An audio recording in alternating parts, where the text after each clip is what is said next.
Today in motorsport, Sergio Perez commits mass homicide, Andrea Dovizioso commits mass homicide, Conor Daly commits mass homicide, and Sean Rahal commits mass homicide on Sage Karam of all people. All in a jam-packed episode of Unsafe Press Release, your unreliable source for racing news.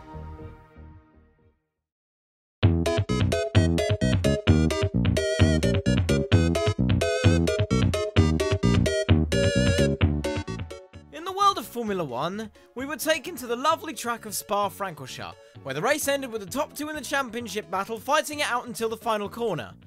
And by fighting it out until the final corner, I mean about 1.5 seconds between each other and not gaining or losing any time. Ah, the crazy and wacky world of the 2017 Aero.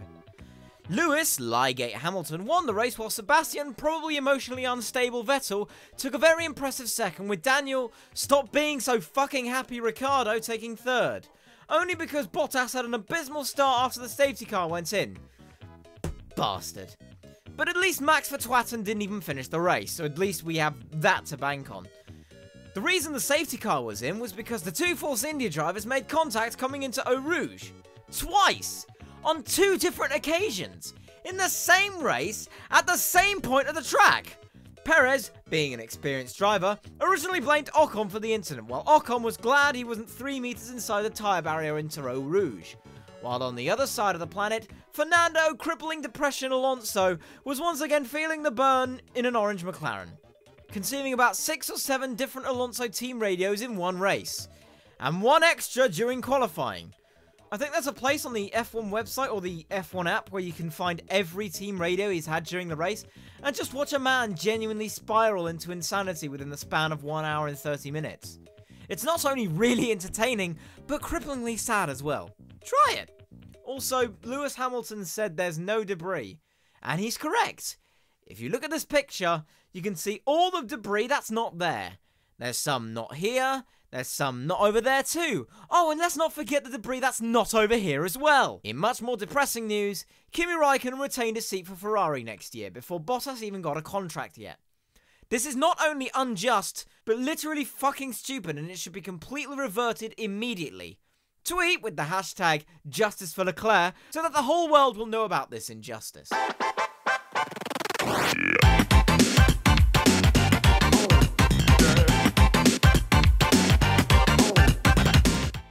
In the world of Indycar, we had 2 races in 2 weeks to piss around with. The first being the ABC Supply 500 in Pocono. And let's just be hugely honest and just say it was an insane race. Before that, Michael Alessi was told he couldn't be racing with Schmidt-Peterson Motorsports to focus on an LMP1 challenger for next year, which is a lost cause. While in Pocono, Takuma Sato had taken pole while the Red Baron, Ryan Hunter-Reay, and Helio No Championship for You, Castro Neves, both had huge crashes which scared a huge amount of fans. Rossi had a good chunk of the lead for the race, but there was about 7 other drivers who were in contention to win for the last couple of laps. James, way too funny to give him credit for, Hinchcliffe, and JR, hair is not as good as mine, Hildebrand, crashed with 75 laps to go. And after that, it was nothing but pure, unadulterated mayhem. Tony, Vin Diesel Kanan, and Graham, only likeable because of his sponsor Rahal, switched the lead a few times, but by the end of the race, it was Joseph Newgarden, Will Power, and Alexander Rossi going for the win by the end of the race. And it was Will Power who took the win away from charging everyone. Everyone was charging in this race. It was actually quite unnerving. The next race on the calendar was the Bommarito Automotive Group 500 presented by Valvoline. Try saying that 5 times fast. The race started with a crash, taking out most of the frontrunners, including Will Power, Takuma Sato, and Ed Carpenter. Ed Carpenter nearly decapitated Will in the process, while at the same time nearly going into the fence.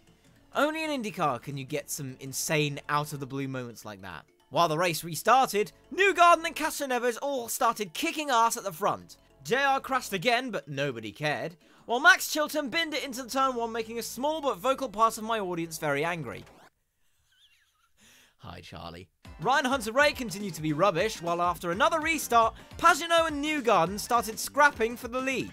Even touching at one point, but it was Joseph Newgarden who would ultimately take the lead, in which he would go on to win. But the biggest surprise of the weekend was the speed vegan himself, Conor Daly, getting P5. His best finish of the season so far.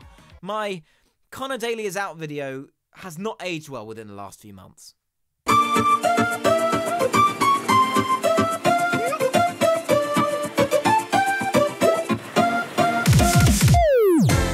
So, I'm going to give you all a small confession when it comes to these MotoGP segments. I have a friend who gives me a short summary of the MotoGP race to give me an idea of what to write.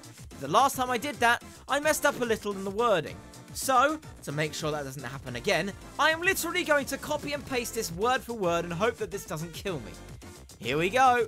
Rossi takes the whole shot and tries to leave everybody behind, but he only manages to take a small advantage. Dovizioso quickly joins the chasing group, composed by the other championship contenders, Marquez and Vinales, and our home hero, Cal Crutchlow. His words, not mine. Crutchlow stayed in the back while the other three regularly swapped positions. Dovi and Marquez started chasing Rossi, but the Spaniard's engine blows up like a sack of potatoes. Are you fucking kidding me? He actually said sack of potatoes. You motherfucker. But the Spaniard's engine blows up like a sack of potatoes blowing up with 7 laps to go. Dovizioso and Vinales overtake Rossi within the last 3 laps for first and second, while Crutchlow stays in fourth, and Dovizioso takes the lead of the championship in the process. Boom! That is the entire MotoGP race in its abridged form. Give it a few more episodes and I might start playing children's card games as well.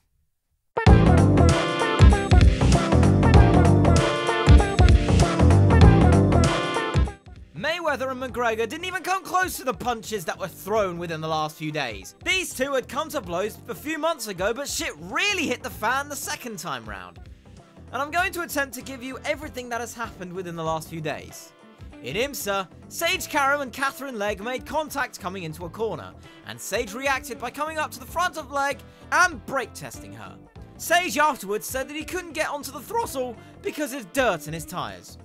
Again, his words, not mine.